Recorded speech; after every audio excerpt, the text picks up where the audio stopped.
Welcome to the Chasing Meeples podcast. If you want a lighthearted take on board games with a sprinkling of hilarity, you're in the right place.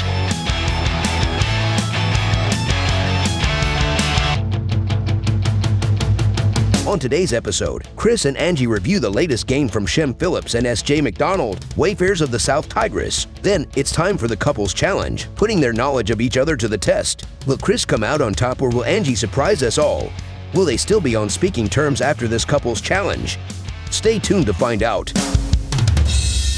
Hello, everyone. This is Chasing Meeples. I'm your host, Chris, and I'm with my co-host. Hello, I'm Angie. All right. Angie, how you doing today? I'm doing awesome. Me too. It is Awesome. Saturday at the time of this recording. It is the day after the third time that we contributed to the Dice Tower's Favorite Game Friday. It is the day after. How does it feel the day after? Oh, it feels just as good as it did the day of. So yeah, yesterday we had a video on the Dice Tower network. I'm sure if you're listening to this podcast, I'm sure you probably are aware of what the Dice Tower is. Well, every Friday they have that Favorite Game Friday that Angie and I were talking about in our last episode. Since we recorded that last episode, we were on 2 Favorite Game Fridays. Yesterday's Favorite Game Friday subject was games we're interested in playing in 2023. You want to talk a little bit about that? Well, my idea was Wingspan. I just got it as a gift for Christmas. It is a 2-player, I want to say iteration of Wingspan. It is an expansion as well as, it's a standalone game. So you can buy the box. You don't need the base game or anything like that. It also has a solo mode, which is very interesting. I've been soloing games quite a bit. You have been. So that was I want to get to the table in 2023. So what makes me curious about it now, I enjoy the original Wingspan game. So base Wingspan, if you want to call it. You enjoy it more than I do. That is true. That is true. There's not a solo mode in that? There is. There is, and there's a 2-player mode. My thought is that it was weak. And Jamie Stegmaier has been known to fix his problems. I'll put it that way. Mm-hmm. There was an issue with not Pendulum Tapestry. And he came out like a month or 2 later with abbreviated, rules and things that some of the factions can do. And I think maybe that he, was found out, or people told him, or he got enough feedback that maybe the solo or 2-player could be a little bit better. Possibly, and I don't know. And he came up with it. Now I'm not sure if it's the same Toma that he uses for. Yeah, the Automa Factory. Yeah. Now, I'm assuming it's got one.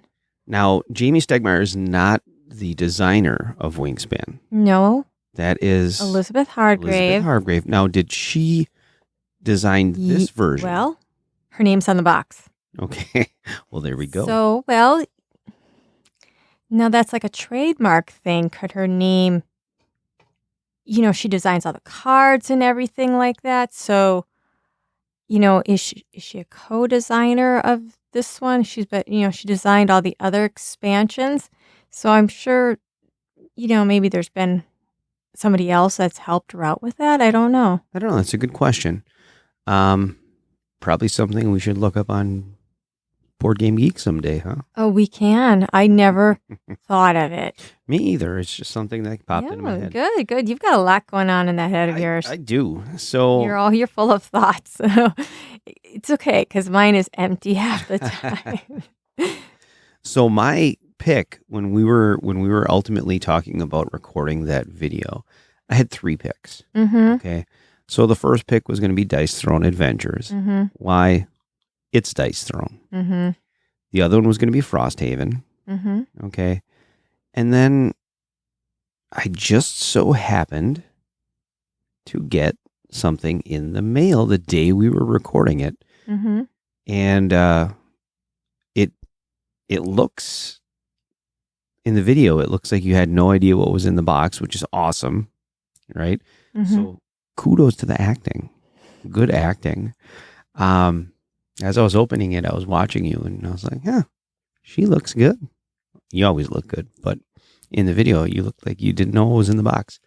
And what am I talking about? I am talking about the Yawning Portal. So I mentioned that in a previous episode about a game that I'm looking forward to play.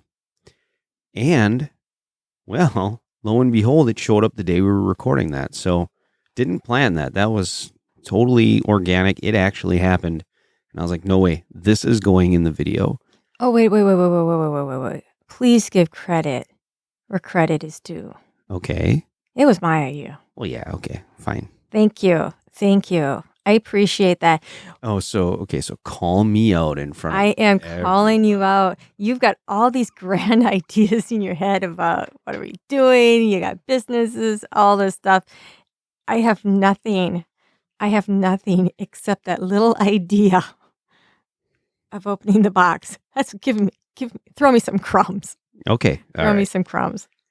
Angie thought of the fact that I should put that in Favorite Game Friday. Thank you. Oh, yeah. But I do also edit this podcast. So whether that gets in there. Oh, geez. The power of No, this is one take. This is one take. It's Boom. the one take podcast. This is a one take podcast. All I've got my clock going. I am looking forward to playing that game. Hopefully we'll get a chance to play it tomorrow when we go to Nursery. Yeah. Right? Yeah. Going to our happy place. We are going. We're going to the Nursery. We're taking a ride up to Sturgeon Bay to our favorite board game cafe. Yeah, they are just awesome. It's a concept that needs to be, I don't know, more widespread. We'll call it that. Like, board game cafes are awesome. Well, and I think the reason why I like that so much, and it fortunately it does make you cost more money. It's also a game store. Yeah, it's a retail store. So it's not just going into a coffee shop that you can play games at. Right. So there is that. It's got a nice selection of games. I am kind of hoping, since he does a good job, possibly he's got beer and bread there, since it's now available in stores. I know. I have them on Facebook and on Instagram, and I see this like, available in the stores. So, okay. Well, hopefully I won't get my hope up. Bring some extra money. Are you going to mention about your other endeavor? Oh yeah. So you mentioned there's other things rattling around in this old noggin of Chris's, right? So Chasing Meeples now has, I guess if you want to call it a clothing line. So we have Chasing Meeples Co., which is our Etsy store. So you can check us out on Etsy right now, Chasing Meeples Co., and we have some really awesome selections. Of course, we've got podcast merchandise. Why wouldn't you want to? Because I needed a purple hoodie. That's why we have it. Yeah, that's the only reason why.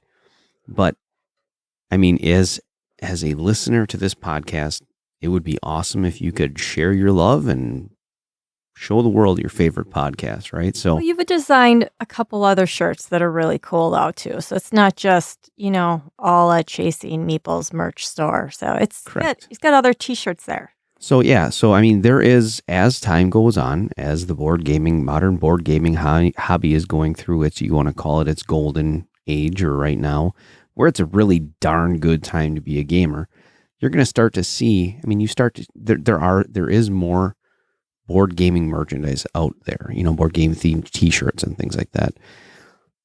But what's really cool about board gaming and why I wanted to do it is it brings people together. I think it's really awesome when I walk through a store and I see somebody wearing, a shirt with a meeple on it. You're like, heck yeah, you kind of have that moment of my person. And I think one way to help bring us together is to have clothing that kind of explains who we are and what you're about. I think of it more because, as you were saying, it's neat to see somebody that's wearing a meeple shirt or something like that. I see it as people walking out in the Kish t-shirts. Yeah. and who, the black t-shirts, who listens to. Mm-hmm. Yeah, it's showing your pride for your favorite band, showing your pride. I guess for I'm your going to say favorite Kiss hobby. because it shows my age a little bit, or Metallica, but like that, the band shirts, to me, that's kind of where I get that from a little bit. Yeah, that's better. You see the meeples, you see a board game or something like that, you kind of have an idea that that person is really cool. So yeah, that is our Etsy store. Check it out. There might be something there that you like.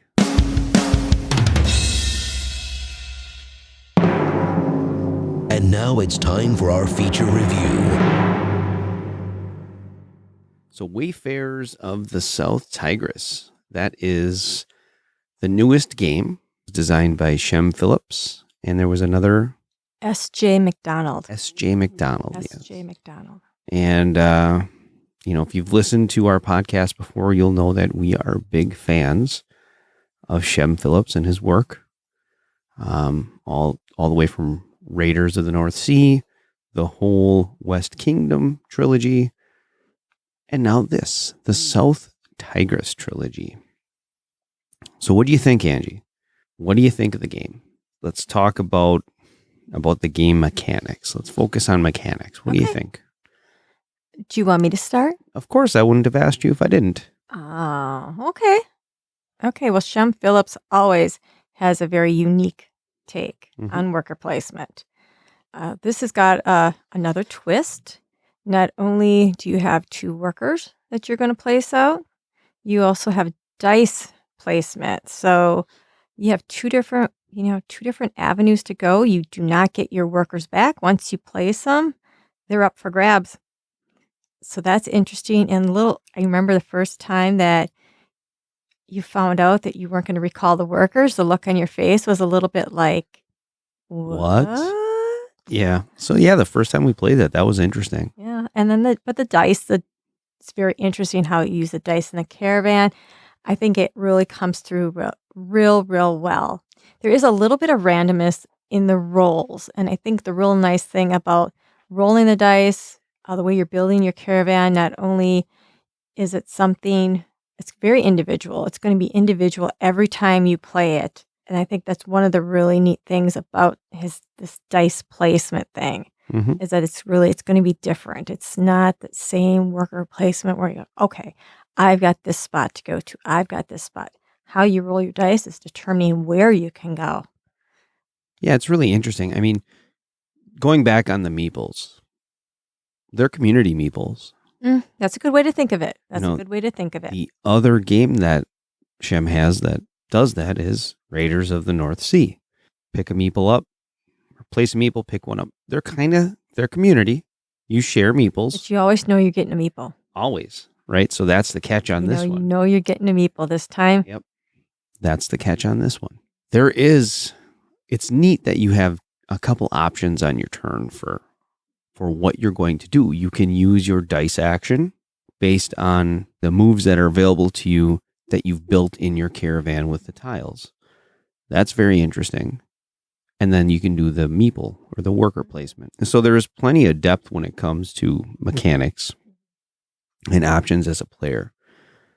I think it's well thought out.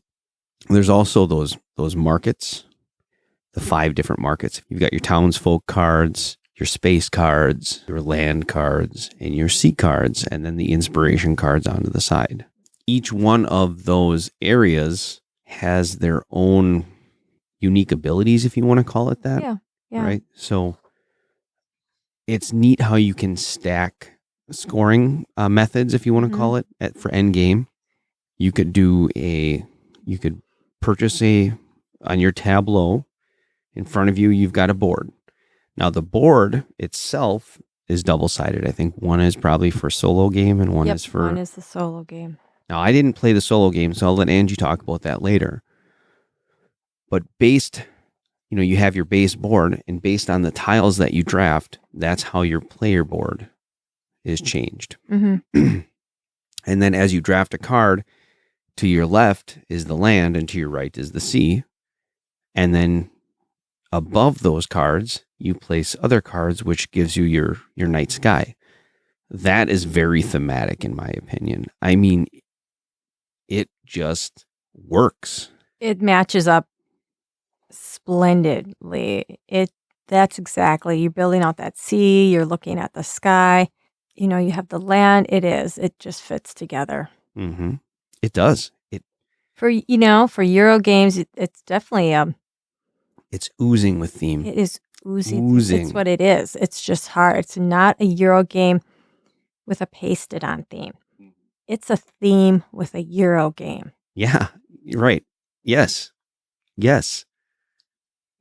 And what's really cool about it is at the end of the game, you can take a look at what you built. So it's like you are the theme of exploring and being a cartographer and an astronomer and whatever, a sailor. You, at the end of it, you've created your own unique landscape in front of you. And it's probably not going to be the same landscape you get in the next game and the game after that. There's going to be so many different, like I told you, I didn't even see, what did I say when I was doing the solo game, I never saw a comment card. A comment card? Yeah, no comments whatsoever. And I'm looking for them, and very different how you're going to build your city, which town folks are coming out. The sky, it is pretty important because that's where you get a bulk of your points are off those sky cards. And so if your sky cards are not matching up with your inspiration cards, you want that. To build that type of engine, you want to be able to get inspiration card that's doubling up on the comment card. Because I have played with doing these comment bonuses. That's where I'm getting extra points. That's what I had been the last couple games. I've been getting some points. So if I can match those up with an inspiration card, it helps. Although it didn't help me last time. You mean the last time we played the game? You beat me. I did beat you. You did. It was close. I had 75 points and you had what, 70? 70, yep. So that was close. I think, we really, and what we were talking about really played into the replayability.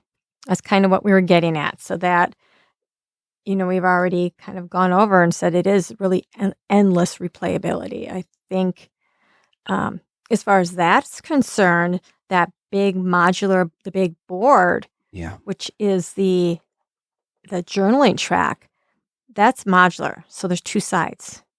And then it's 3 pieces to it. So you can... Or you can move it around. So you can flip it out. You can flip the top, you know what I mean? You can flip the middle. So that is one of the things I looked at because I always would get stuck on that one area of the journaling track because I hadn't built something up. And so I was looking to see what was coming up. And I got stuck anyway.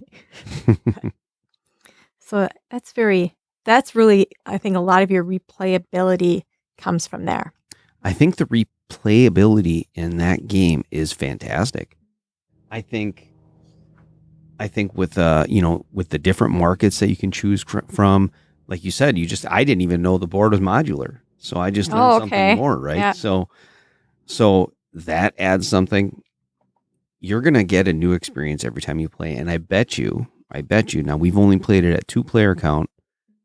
If you add more players to it, it's only going to be more thematic. It's going to be more, because right now as a 2-player game, the guilds, in my opinion, don't come into play as much. We're not cycling through those decks enough to get those cards that have different boat values for the blue. I did, was it this time, or I did have one that gave me bonuses for having a lot of black in there. And I don't remember if it was my first game or my solo game. So I got points for having a lot. And that's why I was throwing all my influence in that black guild. This time I was doing something I didn't do last time. And I was using the science guild, the yellow one. Mm-hmm. That's the science guild. I was using them to change my dice. Are you sure the yellow is the science? Wouldn't that be the black? I'm not sure. We'll just call it the Black Guild or the Yellow Guild. Okay, we're going to call it the Yellow Guild. Yeah, the Yellow Guild. I'm called the Yellow Guild. Those are the ones you use. You can change your dice. And I totally forgot about that.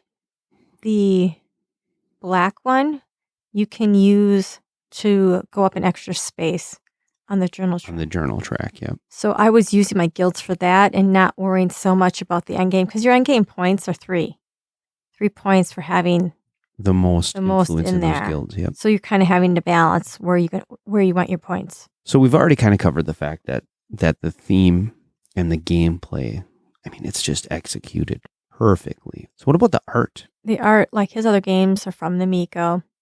It's stunning. He knocks it out of the park. He does. The art, it's one of those things where you don't have to say much. You're like, well, it's the Miko. What do you know what I mean? You know what it's going to look like, and he brings it home every time with that same aesthetic, with all the people and the stars. And I think it was just beautiful. Yeah. I really think it's beautiful. That art it transports you into the world of the South Tigris. Yeah, and the cover is very does. beautiful with the... It does. Now, I want to talk about the components, okay? And I'm pretty sure you and I have the exact same, for lack of a better term, a miss that they did. Mm-hmm. There's a couple misses. As usual, they're high quality. Mm-hmm. You know, Exactly. those player pieces, or those tokens, your coins, your provisions, and your meeples are good quality. However, the lack of player aids and a score pad.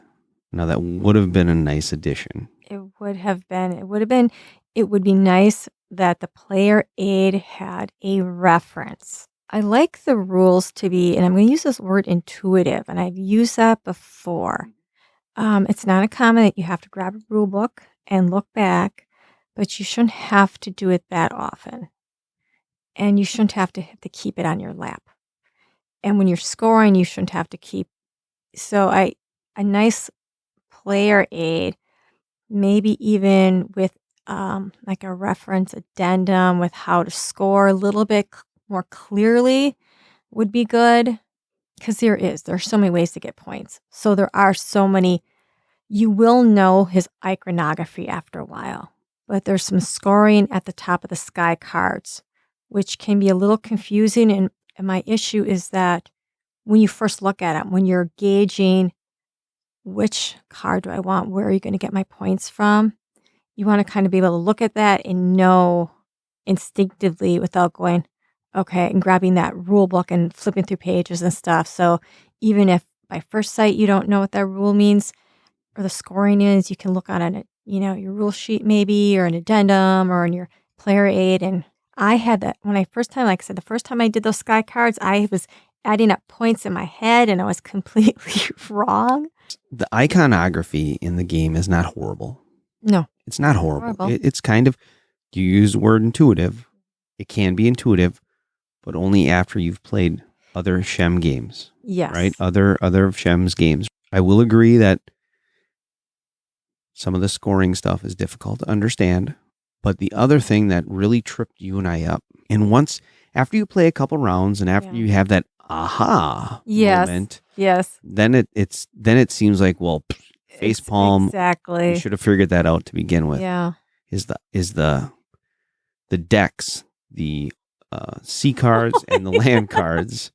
The first game we had no idea. Like, why is there some sort of iconography on the back of the deck, right? Yeah. What is this provision/pigeon? Yeah. Equals 3 cards. Yeah. So we knew that the 3 cards meant you could draw 3 cards, but why are they telling us a pigeon and a provision gets us 3 cards? And we're like, what the heck? We figured it out last time we played. Yeah. And we're like, psh, duh. The other thing is when you buy a townsfolk card, you tuck a townsfolk card, and only certain townfolks can go under certain areas on the map. But what was confusing about that to us was, what the heck do they do? So you have some with a gray bottom, you have some with a tan bottom, if you want to call it that, or a brown bottom. I still don't know that. It adds to your card. It does. Like the one example in the book, there was a coin. And so when you played it, you got a coin. But there was one that had the telescope. So what it kind of would think, following that line, is that you can take a telescope action. Nope. See, If you have one that has a telescope on it, that means every time you play a card with a telescope on it, or with the observatory or a telescope on it? No, because it doesn't have that symbol. Because when it has that, that circular symbol, that's one that gets triggered all the time. Yeah, but it won't be that. The lightning bolt is supposed to have instant. And yes, some of the townsfolk cards do have instant. So when it's just nothing under there, if it's a one-time bonus, it should have instant. And you're going to get it that one time you place it.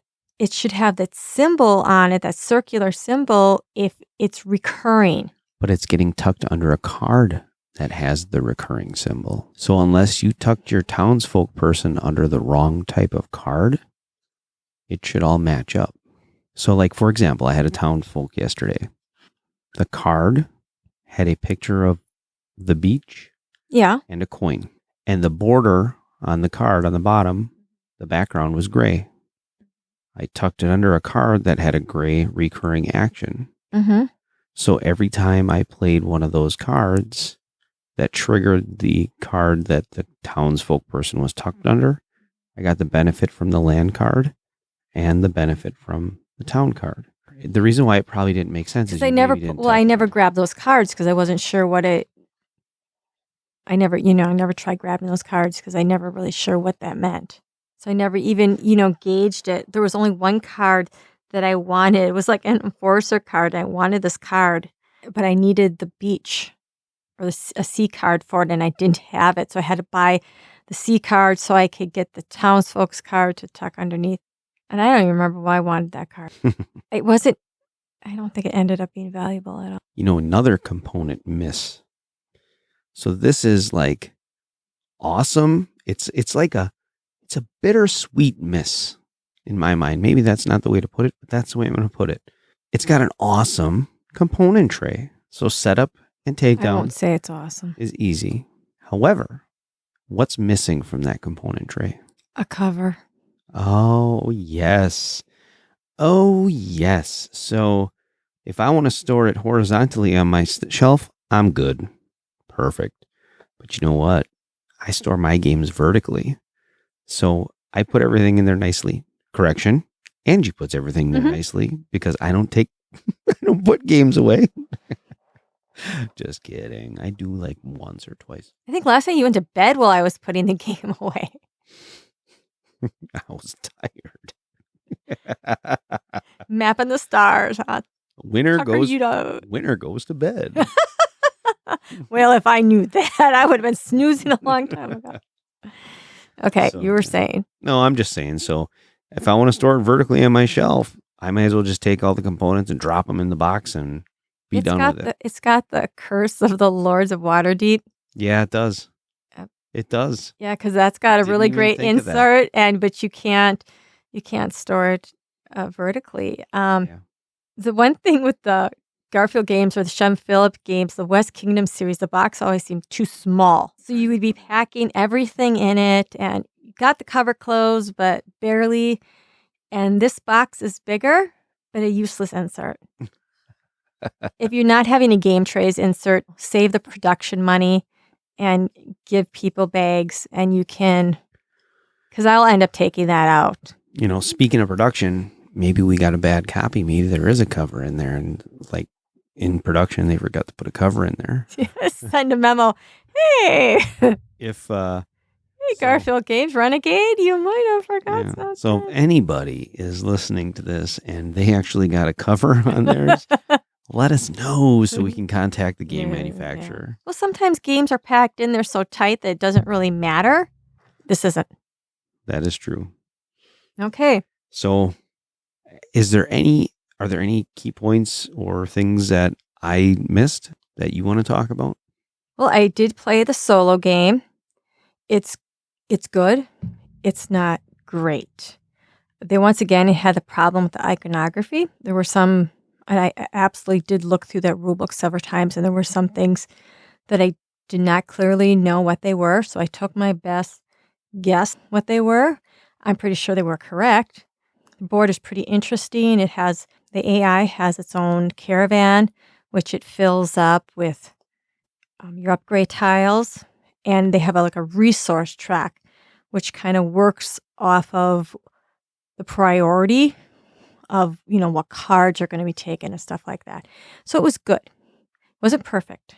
And I'm afraid sometimes when I have a lot of expectations for a game, I really want it to be perfect, which is bad to say, but I love this game. I think it's a great game. I love this game. So overall, Wayfarers of the South Tigris is a fantastic game. It offers a unique and immersive experience. When you combine all the mechanics and the art and the theme and the replayability, in my opinion, this might be Game of the Year material for me. And it is January. It's only January. So I'm thinking I'm going to rate this game a 9 out of 10. And that's definitely a shuffle back into the deck for me. Definitely.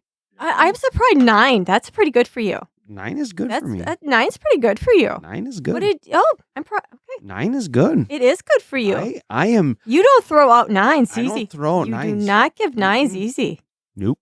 8 is about as high as I go. It's a high one for you. So 9. Shem, that's saying something. Because he doesn't give out 9s. What about you? God, I was going to say 8.5, but now I don't seem good enough. We done? We're done. All right. No, we're not. We have a couples quiz. I know we do. I mean, are we done with that? Oh, okay. Quiz time.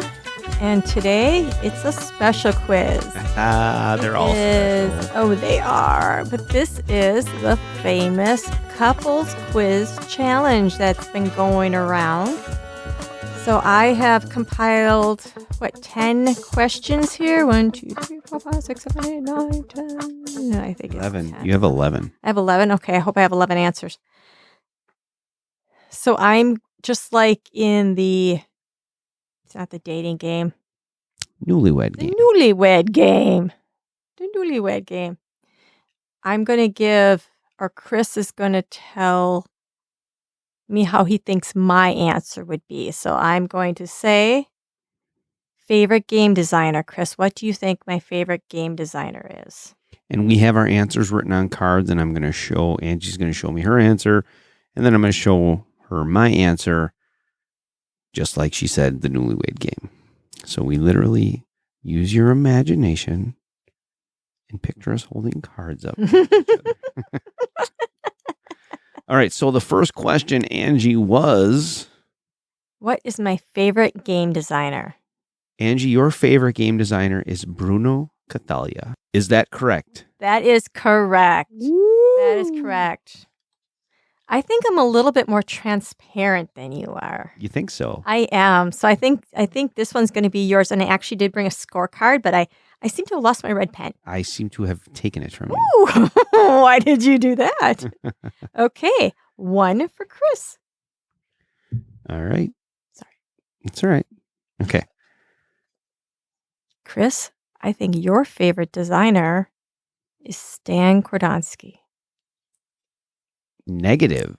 Oh, it is. I don't really have a favorite designer. Oh, at the moment. You use the red pen to However, if I were Ignacy or Phil Walker Harding.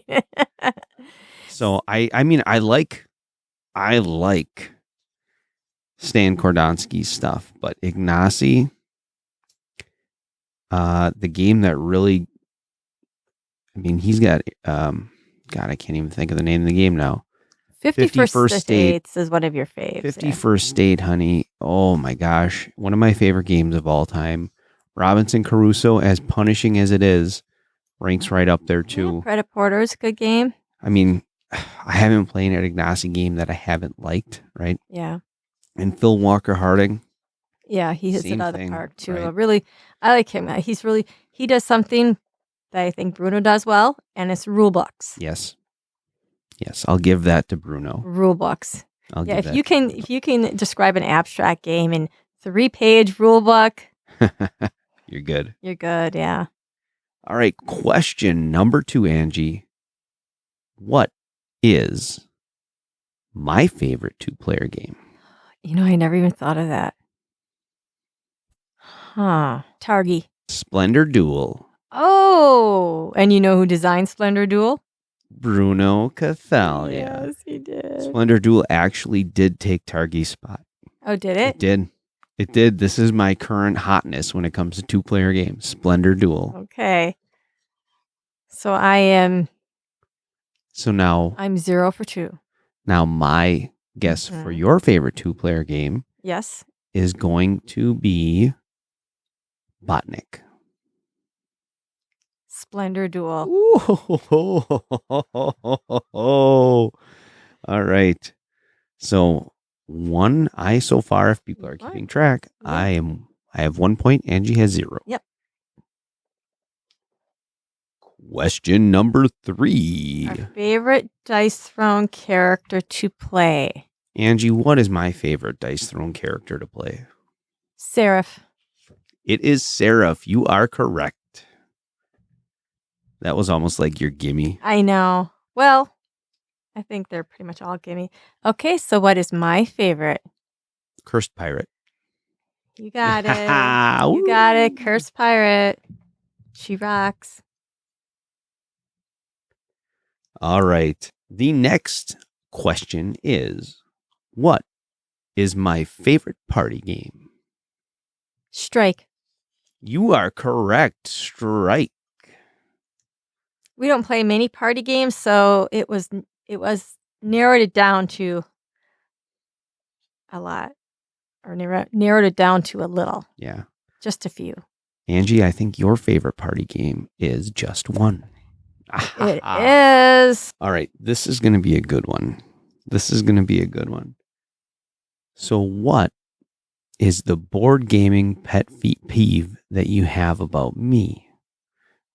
Wait, no. You have to guess Yes. what I have to guess what your board gaming pet peeve is. about you. Yes. When I'm on the phone while we play. No. No. Sometimes you sulk when you're not winning.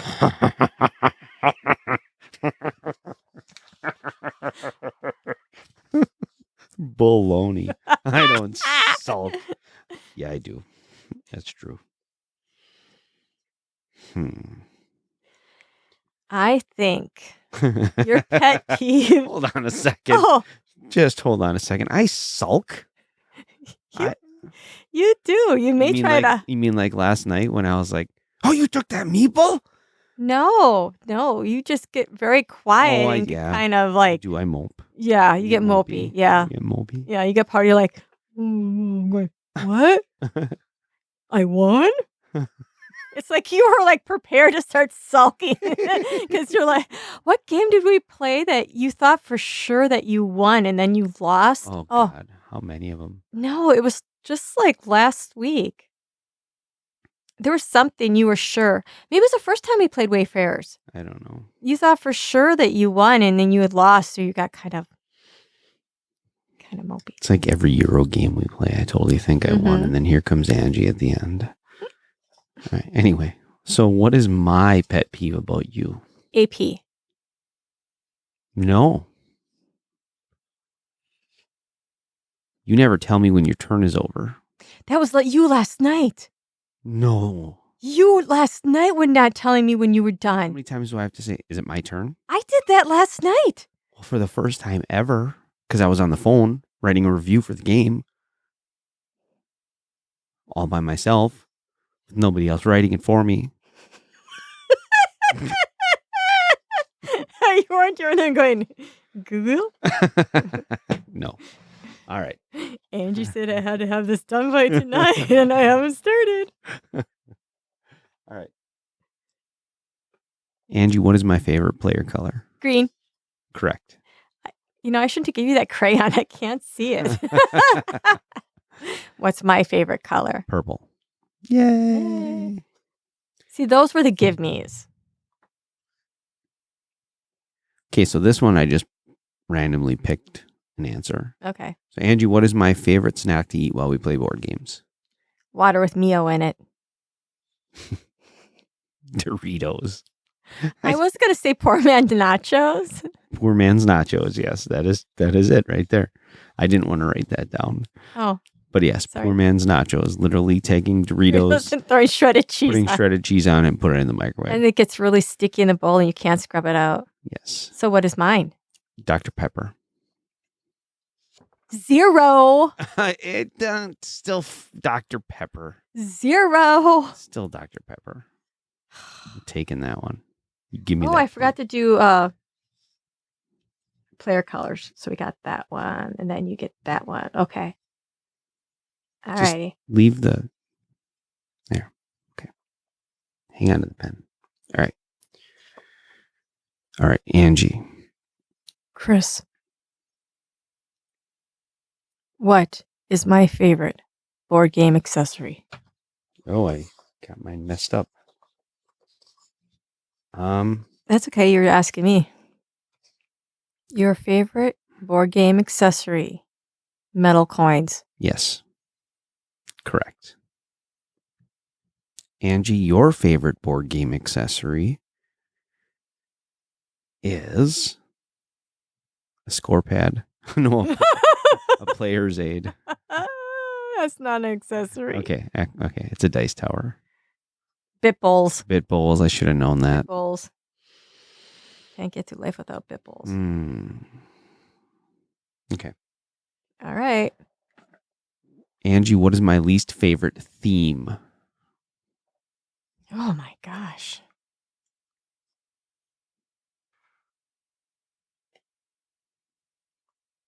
Egypt.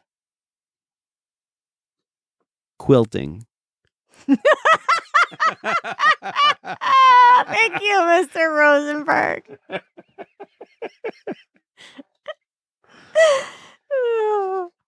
Your least favorite theme is space. Yeah. You got it. Quilting. I don't think that's a theme. That's a theme. I'm calling it a theme. Okay. Well, I suppose there's Calico and there's Patrick, so I guess it can be a theme. Home ec. That's a theme. All right. What is my least favorite mechanism? Dice rolling. Area control. Oh, I should have known that. Area control. I'm surprised you missed that one. I'm surprised I missed that one too. Your least favorite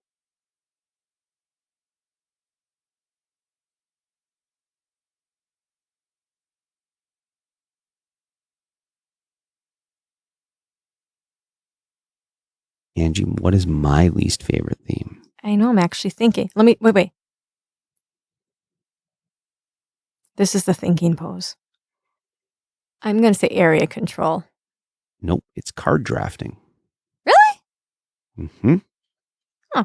I don't like games where you got to pass cards around the table and all that stuff.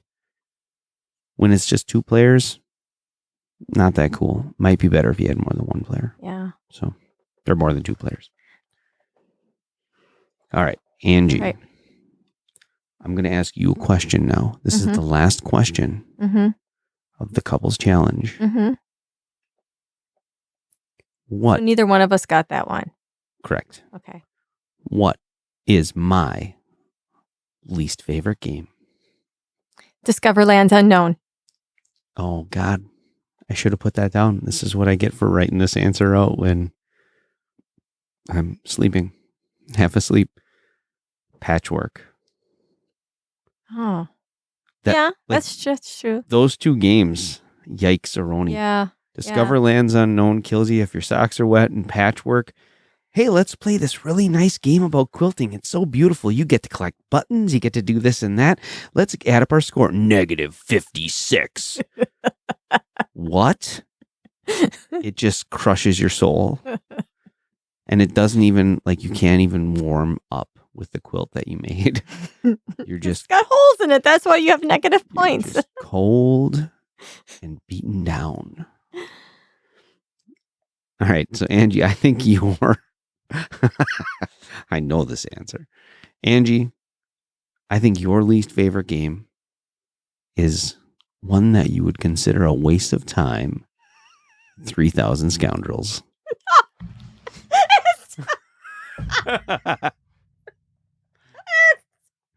2,000. No, it's 3,000. My card. Your card says 2,000. You're wrong. No. I just realized it after you said that. I'm like, oh. Yes, you wrote 2,000 on your card. Yeah. But I'm still right.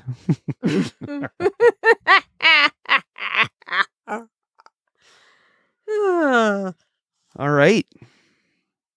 Well, who is the winner of the board game couples challenge? Angie, tell me who won. Who knows each other? Who knows? How do I put that? Who won? Who won? Yeah. Okay. How about this? Who won and who's gonna sulk? You're gonna sulk. You won 6-5. I am the winner. That's just because you didn't know how to answer questions at 11 at night.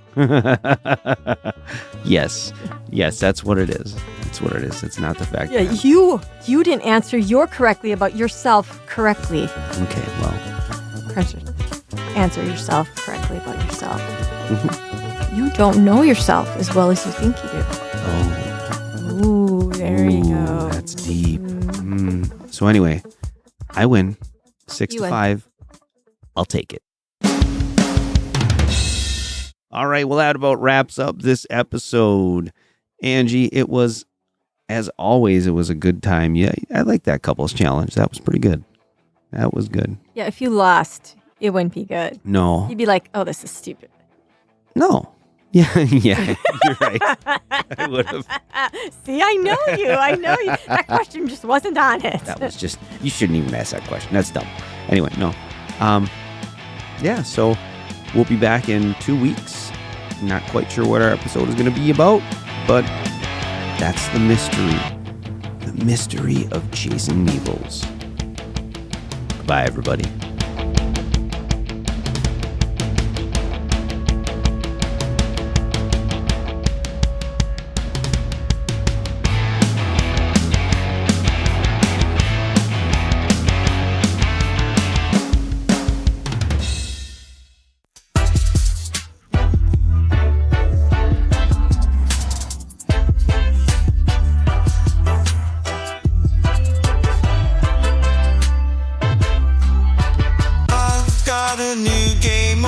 Shelf, Wayfarers of the South Tigris. It's like nothing else, building up my engine and rolling the dice.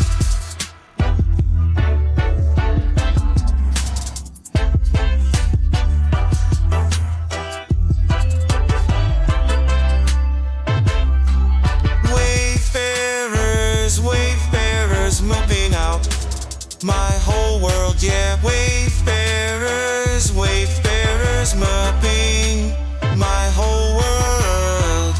It's not just about winning, it's about the journey. Every game is new, hey. Wayfarers of the South Tigris, I'm addicted to you. I'm addicted to you.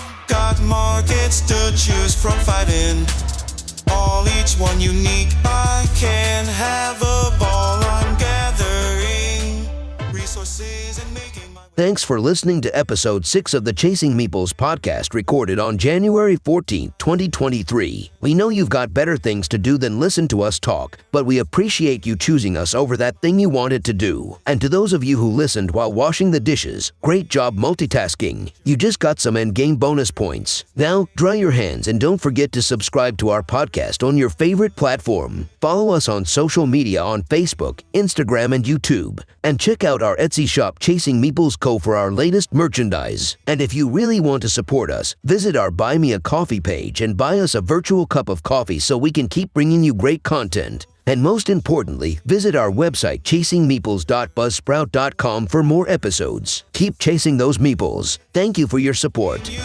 treasure, the fun never stops.